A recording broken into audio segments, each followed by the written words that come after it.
So ఇప్పుడు ఎవరన్నా ఒక డ్రగ్స్ తీసుకొని, ఎందుకంటే జనరల్గా డ్రగ్స్ గురించి ఎక్కువ మాట్లాడా, ఎందుకంటే చట్టంలో ఉన్న ప్రొవిజన్స్ చెప్తే ఇంకా వినియోగం పెరిగే అవకాశం ఉంటుందేమో అనే ఉద్దేశంతో ఎప్పుడు నేను మాట్లాడగాని. కాబట్టి ఎప్పుడైతే విక్టిమ్స్ ఉంటారో వీళ్ళకు ప్రాసిక్యూషన్ నుంచి మినహాయింపు ఉంటుంది. ఎప్పుడు వీళ్ళు డ్రగ్స్ తీసుకున్నాను ఒప్పుకొని ఒక 15 days 1 month రిహాబిలిటేషన్ సెంటర్లో వీళ్ళు గడపాల, గడిపి అక్కడ నుంచి సర్టిఫికేట్ తెచ్చుకోవాలా, ఏమని మేము డ్రగ్ క్లియర్ అయిపోయినాం, డ్రగ్ ఫ్రీ అయిపోయినాం, వీళ్ళు ఇంకా డ్రగ్స్ తీసుకునే అవకాశం లేదు, వీళ్ళకి వీళ్ళ మానసిక పరిస్థితి కానీ వీళ్ళకి అలవాటు లేదని చెప్పి వాళ్ళు సర్టిఫికేట్ ఇస్తే ఆ సర్టిఫికేట్ తీసుకెళ్ళి మనం కోర్టులో కానీ లేదా పోలీస్ స్టేషన్లో కానీ మన పేరు కనుక ఉంటే అక్కడ నుంచి మనల్ని మినహాయించే అవకాశం ఉంటుంది ఆ కేసు నుంచి. సో ఎప్పుడైనా డ్రగ్స్ అనేది వచ్చినప్పుడు మనం ఆలోచించాల్సింది ఏంటంటే వీళ్ళు ప్లెడ్లరా లేకపోతే వీళ్ళు విక్టిమ్సా, అంటే వాడే వాళ్ళని ఆలోచించాలా. రెండిట్లో ఏదో ఒకటే ఉంటుంది. అలా కాదు, పెడ్లర్ కాదు, అమ్మలేదు, కానీ వాళ్ళ పొజిషన్లో ఉండే డ్రగ్స్ని మరొక ఒక 2-3 స్నేహితులకి కొంతమందికి బలవంతంగా కొంతమందికి చొరవతో ఇచ్చారు. వాళ్ళని ఏమంటారు? ఇప్పుడు ఎవరిది పొజిషన్లోనన్నా డ్రగ్స్ కనుక ఉంటే చట్టంలో ఏంది అంటే మనం ప్రతిదానికి ఒకటి కమర్షియల్ క్వాంటిటీ అని ఉంటుంది. అదే అంటే ఇప్పుడు గాంజా ఉందనుకో, ఒక వ్యక్తి ఎంతవరకు క్యారీ చేయొచ్చు, ఇట్లా రకరకాల డ్రగ్స్ ఎంతవరకు క్యారీ చేయొచ్చు, అసలు క్యారీ చేయకూడదు అనేది చట్టంలో స్పష్టంగా నిర్వచించిన టేబుల్ ఉంది. అవును. సో ఆ క్యారీ చేసినంత వరకు అయితే వాళ్ళు విక్టిమ్ కిందనే వచ్చే అవకాశం ఉంటుంది. ఒకవేళ వాళ్ళు వాడితే అంతకంటే మించి ఉంటే వాళ్ళని కంపల్సరీ పెడ్లర్ కిందనే గుర్తిస్తారు. పెడ్లర్ కింద గుర్తిస్తారు. వాళ్ళు అమ్మిన అంటే డబ్బులు తీసుకున్నా లేకపోయినా పొజిషన్లో ఉంది అంటే దాని అర్థం నీ పొజిషన్లో చట్టానికి మించిన పరిమితి నీ దగ్గర ఉంది అంటే నువ్వు ప్లెడ్లర్ అయితే నీ దగ్గర ఉంటుంది.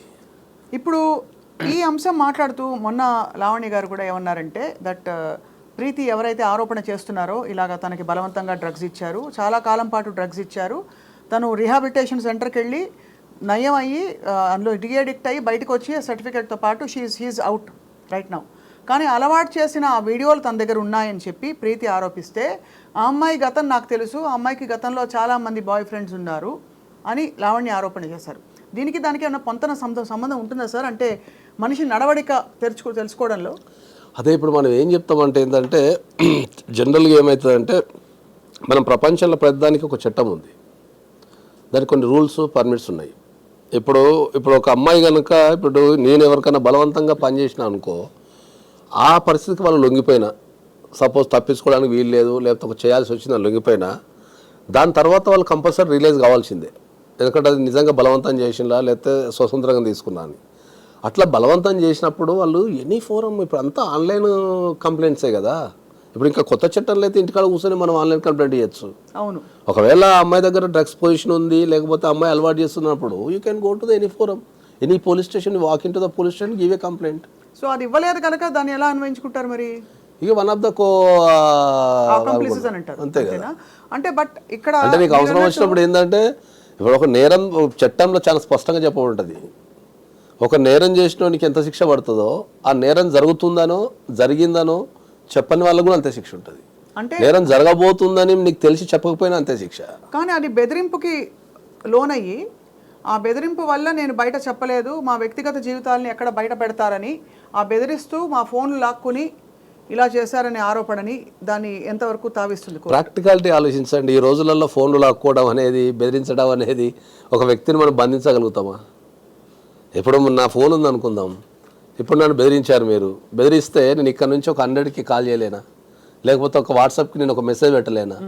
ఇప్పుడున్న డిపార్ట్మెంట్లు మ్యాక్సిమం డిపార్ట్మెంట్లు ఇంక్లూడింగ్ ఏసీబీ అనుకోండి, నార్కోటిక్స్ అనుకోండి, తర్వాత పోలీస్ వ్యవస్థ కానీ ప్రతి పోలీస్ స్టేషన్కి వాట్సాప్ ఉంది, షీ టీమ్స్కి వాట్సాప్ ఉంది. ఒకవేళ ఇవ్వాలనుకుంటే కంప్లైంట్ ఎక్కడి నుంచి అని ఇవ్వచ్చు నువ్వు. సో అయితే మరి ఇందులో డ్రగ్స్ పొజిషన్లో ఉన్న వాళ్ళు శిక్షార్హులు డెఫినెట్లీ. పోలీసు వాళ్ళు కనుక ఫైండ్ అవుట్ చేస్తే డెఫినెట్లీ పోలీసు వాళ్ళు ఫైండ్ అవుట్ చేస్తే గతంలో ఒక మోతాదు దొరికింది కాబట్టే ఆ ఫలానా సదరు వ్యక్తి లావణ్య అనే అమ్మాయి కొంత రిమాండ్లో ఉన్నారు కొంతకాలం పాటు, 45 days. ఒకవేళ ప్లెడ్లర్ కింద దొరుకుంటూ ఉండొచ్చు అంతే. అంటే ఆ కేసుకు సంబంధించి అయితే నాకు ఐడియా లేదు. దాని వరకు అయితే జైలుకి వెళ్ళిందని అవగాహన అయితే ఉంది నాకు, అంతేగాని ఎన్ని రోజులు వెళ్ళింది అక్కడ దా కేసు, ఏం డ్రగ్స్ పట్టుబడ్డాయి లేకపోతే ఎందుకు 45 days ఉండాల్సిందో అయితే నాకు ఐడియా లేదు. కాకపోతే అక్కడ ఒకవేళ ప్లెడ్లర్ కానీ వాళ్ళకి సహాయకుడు కానీ ఉంటే కొద్దిగా ఎక్కువ రోజులు పెట్టే అవకాశం ఉంటుంది. గౌరవ న్యాయస్థానాలు ఎప్పుడూ కూడా సమాజ పరిరక్షణ అలాగే దేశ భద్రత గురించి ప్రాథమికంగా ఒక మౌలికంగా ఆలోచిస్తుంది కాబట్టి ఈ మొత్తం వ్యవహారం నాగేశ్వరరావు గారు మీరు చూస్తూ వచ్చారు. ఎక్కడెక్కడ పొరపాట్లు జరిగాయి అంటారు? అంటే తెలుసో తెలియక కొంత అందరూ ఇన్వాల్వ్ అయిపోయి ఒక పాయింట్ అయ్యాక వాళ్ళు తప్పుకుని ఇది ఇలా ఇలా అవుతుందంటారా, లేక బలవంతంగా నిజంగానే అందరినీ ఇన్వాల్వ్ చేయబడి ఈ విధమైన, అంటే ఎందుకంటే చిక్కుముళ్ళు చాలా ఉన్నాయి. ఫలానా వ్యక్తికి ఏదో రిలేషన్షిప్ ఉందని, ఆ రిలేషన్షిప్ ఉండబట్టి ఎక్కడో రేప్ కేసు అటెంప్ట్ కూడా ఉందని చెప్పి ఆ కేసు పెట్టడం లావణ్య, మస్తాన్ సాయి అనే వ్యక్తి, ఇవన్నీ ఇన్వాల్వ్ అయిపోయాయి చిక్కుముళ్ళు. ఇందులో ఈ కేసు ఆత్మ ఏమిటి మీ దృష్టిలో sir? What is the most important thing ఇందులో? ఇప్పుడు దీంట్లో మీరు అడిగింది ఏంటి అంటే, ఇప్పుడు ఒక్కొక్క ఈ సమస్యని మనం చాలా కోణాల నుంచి చూడాల్సి వస్తుంది. అవును, ఒక అడ్వకేట్ కింద చూస్తే ఒక రకంగా అనిపిస్తుంది, కరెక్ట్. సామాజిక పరంగా చూస్తే ఇంకో రకంగా అనిపిస్తుంది, చట్టపరంగా చూస్తే ఇంకో రకంగా ఉన్నది, అవును, మీడియా పరంగా చూస్తే ఇంకో రకంగా ఉన్నది. అవును. దీన్ని ఏ కోణాల నుంచి మనం విశ్లేషించాలి దీన్ని ప్రధానంగా? ఇప్పుడు ఒక అడ్వకేట్ పరంగా నేను చూసినా అనుకుందాం, టెక్నికల్గానే చూస్తారు, లీగల్గా ఏంటి అడ్వకేట్ పరంగా కనుక చూస్తే ఏంటంటే, ఇప్పుడు ఏదైతే ఏదైతే ఇష్యూ ఉందో అది మ్యాక్సిమం మార్కెట్లో అందరి జీవితాలలో ఉంది. ఒక యూత్లో ఉన్న ఒక 20-30% కేసెస్ మా దగ్గర నా టేబుల్ పైన రోజు 2-3 ఉంటాయి. ఏం కేసులు? ఈ పెళ్లి చేసుకుంటా అని చెప్పి, పెళ్లి చేసుకోకపోవడం, మోసం చేసిండని చెప్పేసి ఈ కేసులు పెట్టడం, వీళ్ళు వాళ్ళ మీద పెట్టడం, వాళ్ళు వీళ్ళ మీద పెట్టడం, దొంగతనాల కేసులు పెట్టడం, ఇరికించడం లాంటి కేసులు, ఈ రిలేషన్షిప్స్కి సంబంధించిన కేసులు చాలా ఉన్నాయి. ఈ కేసు ఎందుకు పాపులర్ అయింది అంటే ఏంటంటే, వాళ్ళు కొద్దిగా రాస్తారు నిజ సెలబ్రిటీ కాబట్టి జనాలు కొద్దిగా ఆసక్తి ఉంటుంది కాబట్టి మనం ఈ కేసు పాపులర్ అయింది. అవును, ఇట్లాంటి కేసులు రాష్ట్ర వ్యాప్తంగా ప్రతి పోలీస్ స్టేషన్లో ఉన్నాయి. ఇంతకంటే ఘోరమైనవి వీడియోలు దొరికినవి ఉన్నాయి, ఇంకా అన్నీ ఉన్నాయి. కాకపోతే ప్రధానంగా ఏంటంటే, ఈ కేసు అనేది కొద్దిగా పాపులర్ కేసు కాబట్టి ఇంకా అది పాపులర్ అయిపోయింది. అవును. అది సమాజ పరంగా చూస్తే దీనికి ఇప్పుడు అడ్వకేట్ పరంగా నేను చెప్పాల్సుకున్నది. సమాజ పరంగా చూస్తే ఏమవుతున్నది అంటే, సమాజ పరంగా చూసినప్పుడు ఏంటంటే, ఇద్దరు పెళ్లి కాని వ్యక్తులు 2 కుటుంబాలకు తెలిసి, ఇద్దరు పెళ్లి కాని వ్యక్తులు 2 కుటుంబాలకు తెలిసి ఒక ఇంటి కింద నివసించడం అనేది ఎంతవరకు భావ్యం అనేది ఒక క్వశ్చన్. ఎందుకంటే ఇప్పుడు బీయింగ్ నేను కూడా ఒక ప్రేక్షకుడే కదా. అవును. సో ఇప్పుడు పెళ్ళైందా పెళ్లి కాలేదు ఒక కాన్ఫ్లిక్ట్ నాకు. అవును, కరెక్టే కదా. ఓకే, ఇప్పుడు పెళ్లి కాలేదు అనుకో, మరి ఈ 2 కుటుంబాలు ఎట్లా యాక్సెప్ట్ చేసినాయి అనేది ఒక పాయింట్ నాకు. సమాజ పరంగా నేను అడ్వకేట్ని కాదు, ఒక సమాజ పరంగా నేను ఒక వ్యక్తిని అనుకుంటే నాకు ఒక కాన్ఫ్లిక్ట్ ఏముంటుంది?